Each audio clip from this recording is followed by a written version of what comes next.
Capítulo 7. A queda de Otávio.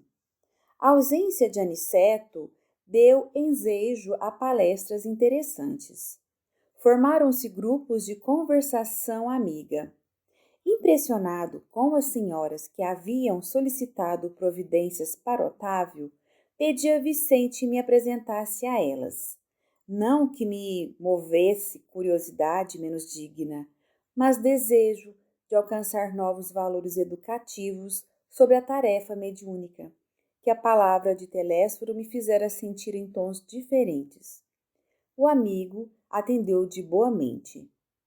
Em breves momentos, não me achava tão só à frente das irmãs Isaura e Isabel, mas do próprio Otávio, um pálido senhor que aparentava 40 anos.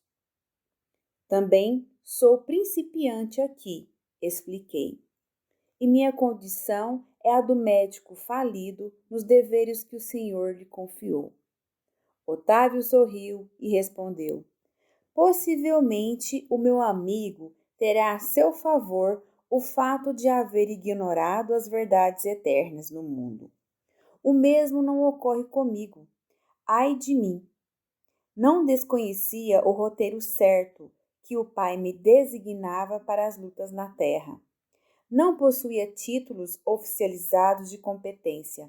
Entretanto, dispunha de considerável cultura evangélica, coisa que para a vida eterna é de maior importância que a cultura intelectual simplesmente considera. Tive amigos generosos do plano superior que se faziam visíveis aos meus olhos. Recebi mensagens repletas de amor e sabedoria e, no entanto, caí mesmo assim, obedecendo à imprevidência e à vaidade. As observações de Otávio impressionaram-me vivamente. Quando no mundo eu não tivera contato especial com as escolas espiritistas e experimentava certa dificuldade para compreender tudo quanto ele desejava dizer. Ignorava a extensão das responsabilidades mediúnicas, respondi. As tarefas espirituais tornou o interlocutor algo acabrunhado. Ocupam-se de interesses eternos e daí a enormidade de minha falta. Os mordomos de bens da alma estão investidos de responsabilidades pesadíssimas. Os estudiosos, os crentes, os simpatizantes no campo da fé podem alegar ignorância e inibição. Todavia, os sacerdotes não têm desculpa. É o mesmo que se verifica na tarefa mediúnica. Os aprendizes ou beneficiários nos templos da revelação nova podem referir-se a determinados impedimentos, mas o missionário é obrigado a caminhar com um patrimônio de certezas tais que coisa alguma o exonera das culpas adquiridas. Mas, meu amigo, perguntei, assaz impressionado, que teria motivado o seu martírio moral? Noto-o tão consciente de si mesmo, tão superiormente informado sobre as leis da vida, que me custa acreditar se encontre necessitado de novas experiências nesse capítulo. Ambas as senhoras presentes mostraram estranho brilho no olhar, enquanto Otávio respondia. Relatarei minha queda. Verá como perdi maravilhosa oportunidade de elevação. E após mais longa pausa, continuou gravemente. Depois de contrair dívidas enormes na esfera carnal, noutro tempo vim bater às portas de nosso lar, sendo atendido por irmãos dedicados que se revelaram incansáveis para comigo. Preparei-me então durante 30 anos consecutivos para voltar à terra em tarefa mediúnica, desejoso de saldar nas minhas contas e elevar-me a alguma coisa. Não faltaram lições verdadeiramente sublimes, nem estímulos santos ao meu coração imperfeito. O Ministério da Comunicação favoreceu-me com todas as facilidades e, sobretudo, 6 entidades amigas movimentaram os maiores recursos em benefício do meu êxito. Técnicos do auxílio acompanharam-me à terra nas vésperas do meu renascimento, entregando-me um corpo físico rigorosamente sadio. Segundo a magnanimidade dos meus benfeitores daqui, ser-me-ia concedido certo trabalho de relevo na esfera de consolação às criaturas. Permaneceria junto das falanges de colaboradores encarregados do Brasil, animando-nos os esforços e atendendo a irmãos outros, ignorantes, perturbados ou infelizes. O matrimônio não deveria entrar na linha de minhas cogitações, não que o casamento possa colidir com o exercício da mediunidade, mas porque o meu caso particular assim o exigia. Nada obstante, solteiro, deveria receber aos 20 anos os 6 amigos que muito trabalharam por mim em nosso lar, os quais chegaram ao meu círculo como órfãos.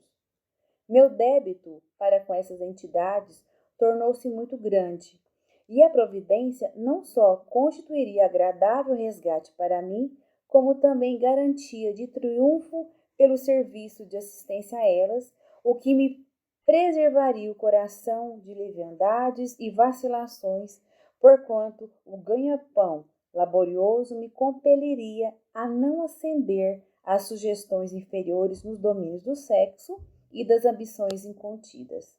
Ficou também assentado que as minhas atividades novas começariam com muitos sacrifícios, para que o possível carinho de outrem não amolecesse a minha fibra de realização e para que, se não escravizasse minha tarefa às situações caprichosas do mundo, distantes dos desígnios de Jesus, e, sobretudo, para que fosse mantida a impessoalidade do serviço. Mais tarde, então, com o correr dos anos de edificação, me enviariam de nosso lar socorros materiais cada vez maiores, à medida que fosse testemunhando renúncia de mim mesmo, desprendimento das posses efêmeras, desinteresse pela remuneração dos sentidos, de maneira a intensificar progressivamente a semeadura de amor confiada às minhas mãos. Tudo combinado. Voltei não só prometendo fidelidade aos meus instrutores, como também hipotecando a certeza do meu devotamento a 6 entidades amigas, a quem muito devo até agora. Otávio, nesse momento, fez uma pausa mais longa, suspirou fundamente e prosseguiu. Mas, ai de mim, que olvidei todos os compromissos. Os benfeitores de nosso lar localizaram-me ao lado de verdadeira serva de Jesus. Minha mãe era espiritista cristã desde moça, não obstante as tendências materialistas de meu pai, que era todavia um homem de bem. Aos 13 anos, fiquei órfão de mãe, e aos 15 começaram para mim os primeiros chamados da esfera superior. Por essa ocasião, meu pai contraiu segundas núpcias e, apesar da bondade e cooperação que a madrasta me oferecia, eu me colocava num plano de falsa superioridade a respeito dela. Em vão, minha genitora endereceu do invisível apelos sagrados ao meu coração. Eu vivia revoltado, entre queixas e lamentações descabidas. Os meus parentes conduziram-me a um grupo espírita de excelente orientação evangélica, onde as minhas faculdades poderiam ser postas a serviço dos necessitados sofredores. Entretanto, faltava-me qualidades de trabalhador e companheiro fiel. Minha negação em matéria de confiança nos orientadores espirituais e acentuado pendor para a crítica dos atos alheios compeliam-me a desagradável estacionamento. Os beneméritos amigos do invisível estimulavam-me ao serviço, mas eu duvidava deles com a minha vaidade doentia. E como prosseguissem os apelos sagrados, por mim interpretados como alucinações, procurei um médico, que me aconselhou experiências sexuais. Completara, então, 19 anos e entreguei-me desenfreadamente ao abuso de faculdades sublimes. Desejava conciliar, à força, prazer delituoso e o dever espiritual, aliando-me cada vez mais dos ensinos evangélicos que os amigos da esfera superior nos ministravam. Tinha pouco mais de 20 anos quando meu pai foi arrebatado pela morte. Com a triste ocorrência, ficavam na orfandade 6 crianças desfavorecidas, portanto, minha madrasta, ao se consociar com o meu genitor, lhe trouxera para a tutela 3 pequeninos. Em vão implorou-me socorro a pobre viúva. Nunca me dignei aceitar os encargos redentores que me estavam destinados. Após 2 anos de segunda viuvez, minha desventurada madrasta foi recolhida a um leprosário. Afastei-me então dos pequenos órfãos tomados de horror. Abandonei-os definitivamente, sem refletir que lançava os meus credores generosos de nosso lar a destino incerto. Em seguida, dando largas à ociosidade, cometi uma ação menos digna e fui obrigado a casar-me pela violência. Mesmo assim, porém, persistiam os chamados do invisível, revelando-me a inesgotável misericórdia do Altíssimo. Contudo, à medida que olvidava meus deveres, toda tentativa de realização espiritual figurava-se-me mais difícil. E continuou a tragédia que inventei para meu próprio tormento.